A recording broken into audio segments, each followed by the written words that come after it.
Hi, everybody. This is Patti Negri. Welcome to the Witching Hour. The Witching Hour, that hour of the day when the veil is thin and magic happens. The magic on my show is in my beautiful guests, and I want to introduce you to someone meeting as well. Deborah Castellano. Deborah Castellano is a writer, crafter, and glamour girl who serves as a frequent contributor to occult pagan sources such as Witchbox, Pagan Square, and Witches and Pagans. We'll talk more about it, but you can find her at charmedfinishingschool.com. And she has this wonderful new book called Magic for Troubled Times. And I think we have some troubled times. So welcome, Deborah. Hi, thank you so much for having me. Thank you so much for coming on. This book could not be more perfectly timed, of course, as things get crazier and crazier in. So tell us a little bit about why did you even come up with?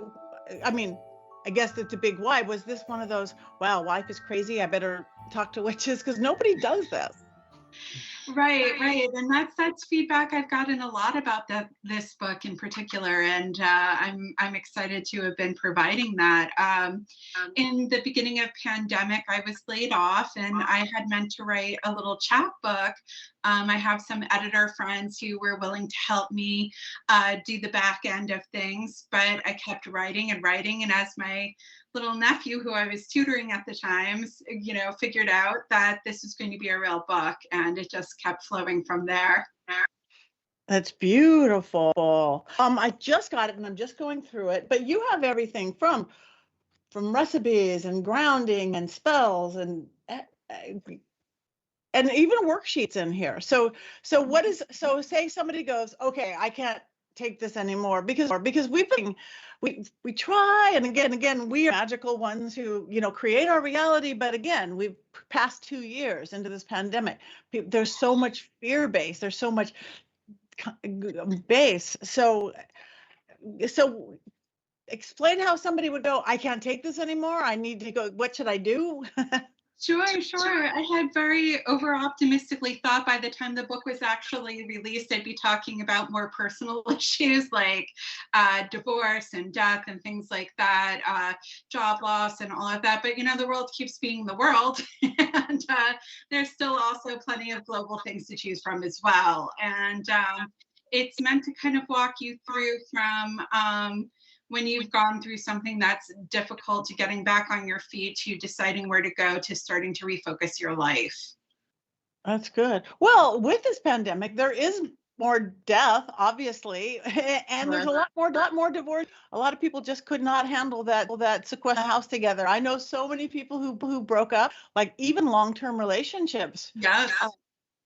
I don't know if they went bad or they just figured out that now that they're hanging around together that it is bad. I think we thought we'd have a lot of pandemic babies, and it wound up to be a lot of pandemic divorces. And, it wasn't quite what any of us was expecting, I don't think. Yeah. So it's odd, and a lot of good stuff came out of it too. What are some of the symptoms that you think that for people to even pay attention to, like to even realize that they need help along the way? Sure. So in some traditions that are hoodoo based, they talk about cross conditions. Like, everyone likes to think that, someone is maybe hexing them. And most of the time that's not the case. That's a lot of time, that's a lot of energy. Someone would have to be very dedicated towards that. What happens more often is your conditions get crossed up. That's when you lose track of time, when there's a lot of minor inconveniences happening in your life, when it starts to happen to people around you, when your actual house, your car, etc., are very messy, when it's just hard to keep track of everything. And that was something I think we all experienced a lot during pandemic.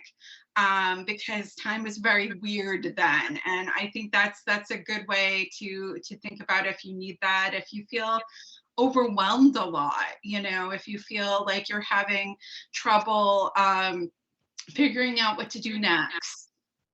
Okay, okay. Which is all of those things people have been feeling, and people do, because I get it all the time too. Somebody's hexed me, probably not. Right, right. 99.9% no, no. They're not even thinking about you more than likely. They're doing Right, their right. own whatever they're doing. So what are some of the, without, I'm gonna encourage you to get to the book, but what are some of the things that do you have like practices? Are going with ritual? Is there like daily things that you suggest people go into? Sure. I mean, well, one of the first things that's not terribly magic is that I suggest some recipes because cooking for yourself can be very challenging during these times. Because I know everyone wants to get to the good part. Everyone wants to do all the magic and the, but you have to get your feet under you first, which is why I suggest starting with cooking and with grounding. Grounding was something for me as a younger witch. I've been a practicing witch for half my life now, so about 20 years. And I resisted it a lot, I think because it seemed very optional in a ritual setting. But most of the time when I'm using my grounding skills, the phone is ringing off the hook. I'm staring into a supply closet trying to manifest paper clips or something. And I hear things starting to go wrong in the background and my coworkers. And like, that's when you really need to ground and center more than anything else in my experience. And the same is true if you're, at home with your kids or when, certainly we were, helping them with school during pandemic. That required a lot of grounding and centering as someone who is involved with that process with my nephew. And it's also like just getting a chance to get back in control of yourself. Okay.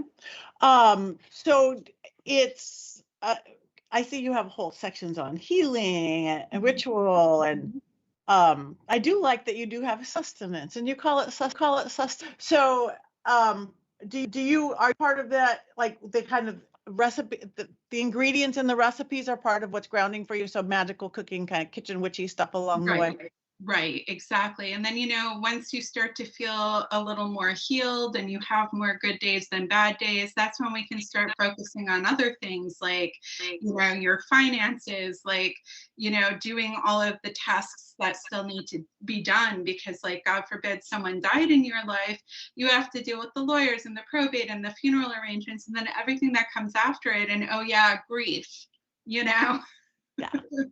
Yeah. Oh yeah, breathe. So, I know your book starts out with roots. What does that mean by roots?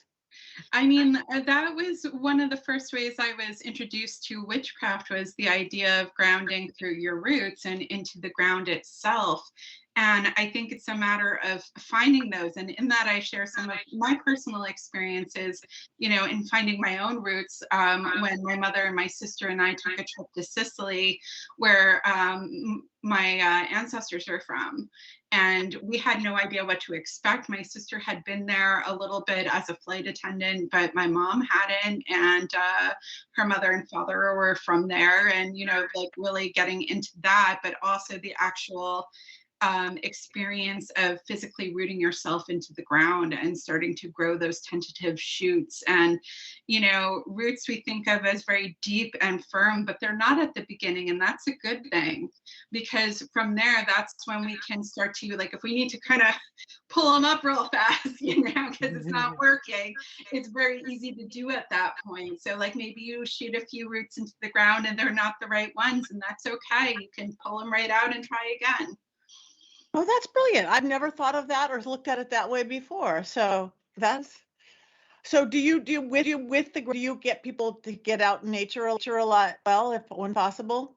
Oh, absolutely. It definitely helps. I mean, I definitely was much more in nature during pandemic than I had been previously because that was the only thing we could do for a while, especially New Jersey where we were very hard hit. And I started, like, I had some older occult aunties who said, like, eventually you'll start to notice, like, the wheel of the year in your local like parks and even your yard and stuff like that. And I think I was just too busy rushing that it was hard, even though I've lived in the same place in the same house for the last decade, for me to really notice until I had to.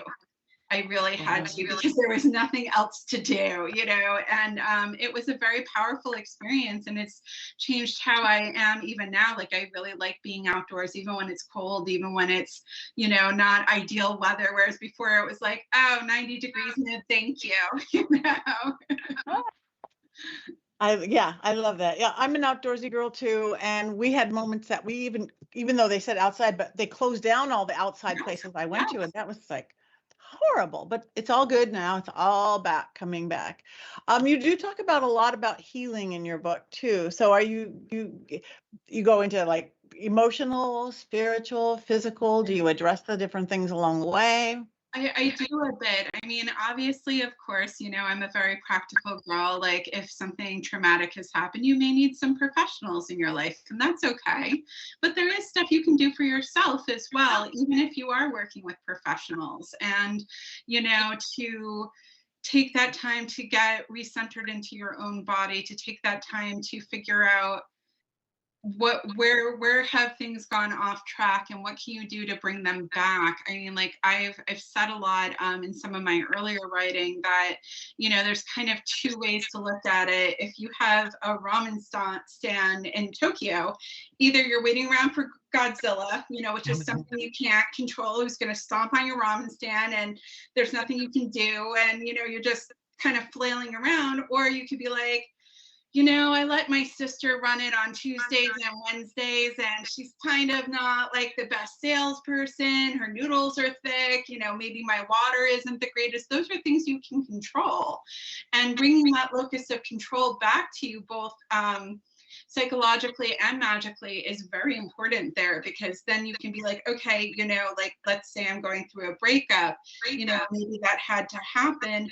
But what can I bring going forward into my future relationships? What did I not, you know, do right all the time? What can I fix? Because you can't change your ex. That's done. You know, like, that's done. There's nothing to be done about that.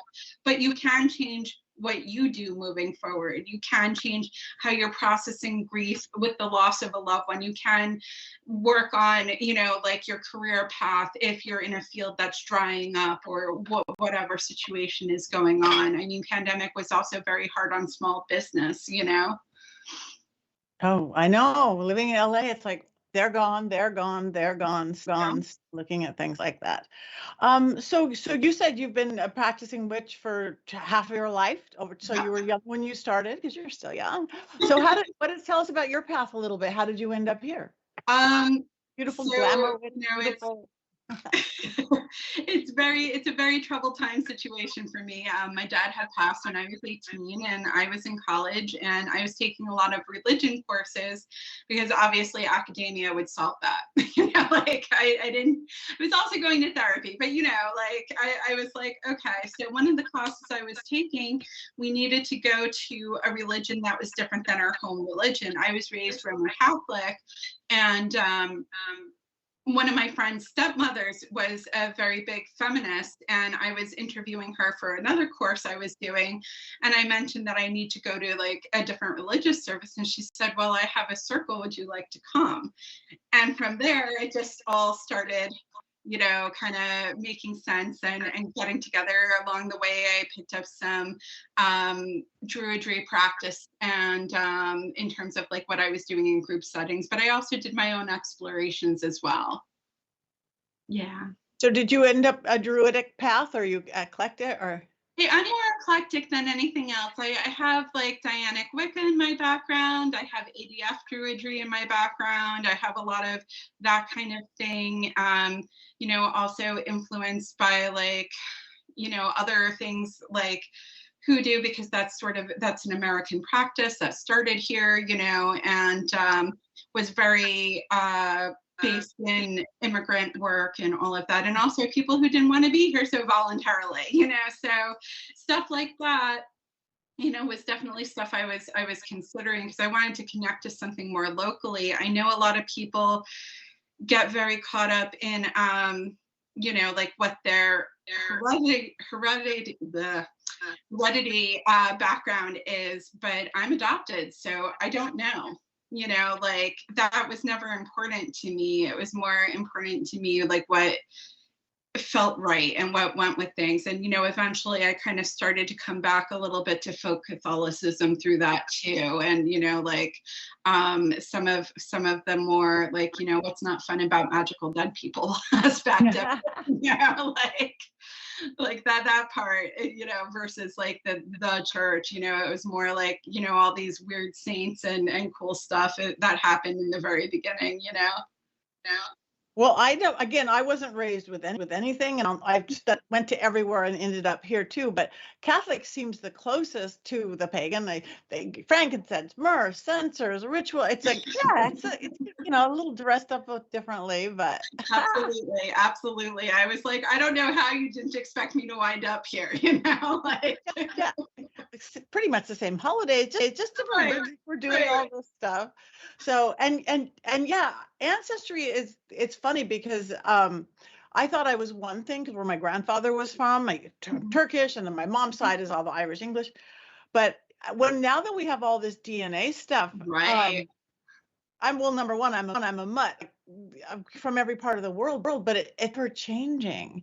So I just want to recommend, if anybody did that like ancestry or the whatever, that 1, 2, 3 thing, go back and check on it. You don't have to pay extra, because my Turkish keeps going away and my Italian keeps going up. I'm up to 29, and I didn't think I had an Italian bone in my body. Name is kind of Italian. So yeah, so we can't go all by blood, but I think there's a nice mix of what we're drawn to from blood or DNA, and then our magical family, how we're right, exactly.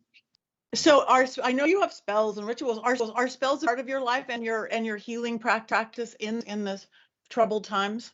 Absolutely.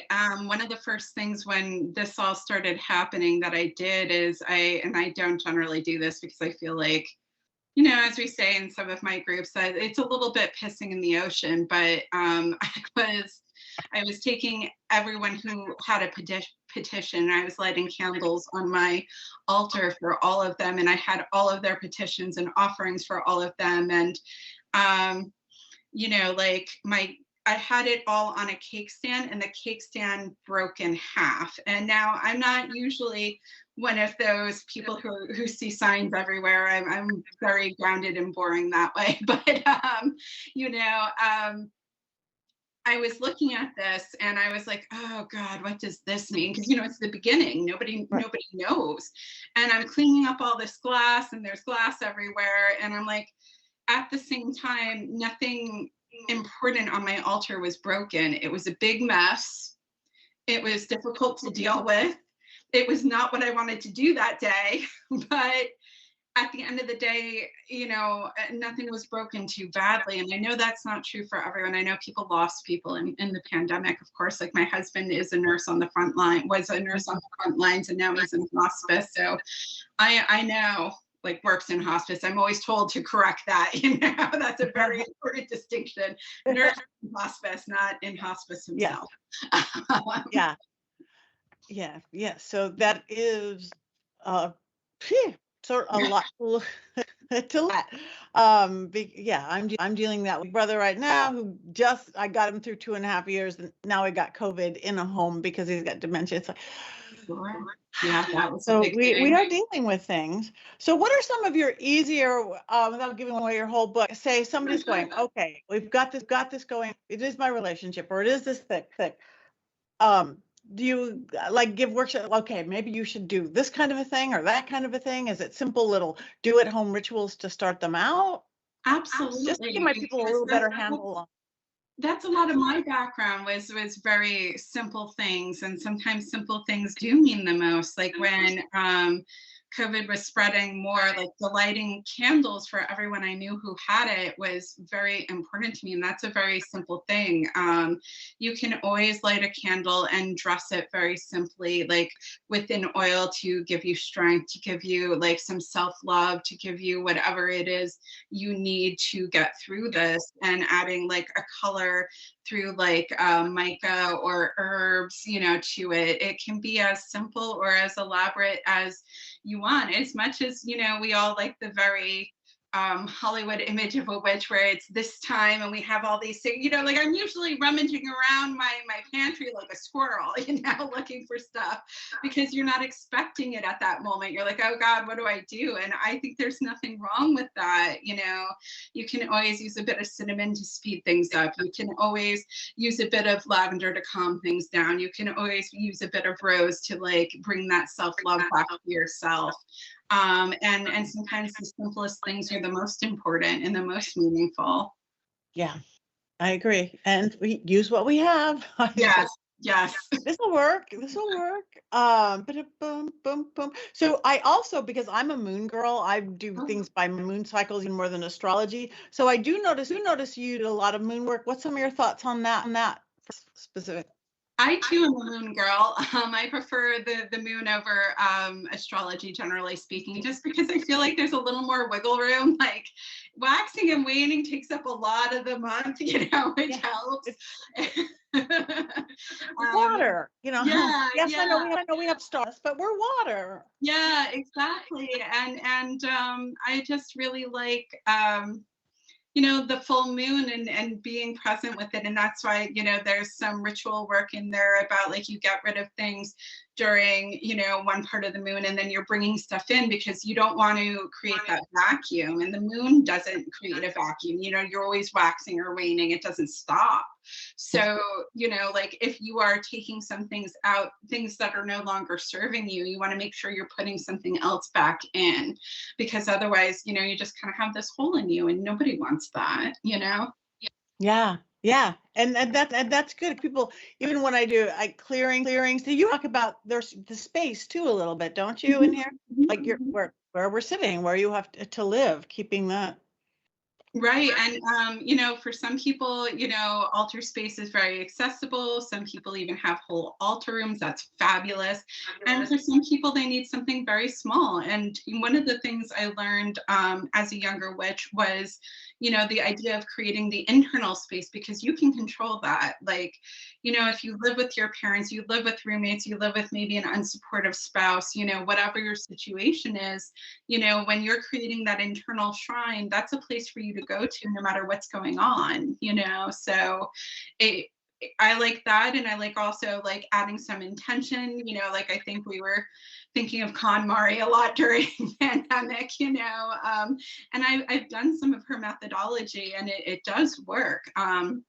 And it is interesting to feel those spirits of clothes and discarded goods and stuff like that to see if it wants to stay or go, you know, you do get a feel for that eventually. Yeah. I'm still working on that one. Yeah, I know. It's such a work in progress. Because I just started having people back in the house after 2 years of not, and I went, where'd all these piles of stuff from? Yes, I have been working on that too, because between book writing and pandemic and everything else, it's kind of got it that way. And I've been digging through. Yeah. I'm thinking about it. I'm thinking about digging through. That's the first step, right? Absolutely. Setting that intention. Anyway, I am so excited about this book. I really can't wait to read it. You talk everything. You go into offerings and goddesses without names and goddesses. Yeah. So this seems like everything is everything book. If there's one thing that you want to tell everybody, your favorite section or chapter thought or spell or do you have one? I really enjoyed doing the goddesses without names because I do enjoy that mythopoetic aspect of it. And, you know, like for me as my development as a witch, like I started out with like the goddess, then I'm like, no, goddesses have names. And then it's like, yes, but also, you know, so you kind of eventually get to that yes, but also place. And it was really freeing to get to write that because that's where, you know, a lot of our roots come from. And it's, you know, great to be very academic and to know, you know, precision and all of that. But at the same time, it's also poetry. I mean, there's magic in that too. And that's important too. And, you know, maybe you don't want to connect to a very specific thing, but you want to connect to something. And that was very lovely to kind of get to revisit. Yeah. Yeah. That's the first place I went. I'm so glad that you said that, because yes, because I've always been more broader stroke, more poetic, and we're talking to this person, we're talking to that. So Right. so tell everybody where they can find you, where they can find your book, anything you have coming up, how they can follow you, so stuff like that. Sure. So my book is available both through Llewellyn and through Amazon, and also through your independent booksellers can generally order it for you. And you can find where I am, my socials, all of that good stuff, and what I'm doing on my website. And my website is DeborahCastellano.com. Okay, so DeborahCastellano.com. Check her out, everybody. Thank you for bringing your beautiful magic, we need the troubled times magic to the witching hour. So everybody check her out, DeborahCastellano.com. This beautiful book, Magic for Troubled Times, Rituals, Recipes, and Real Talk for Witches. No better time than now. Thank you, Deborah. Thank you so much for having me.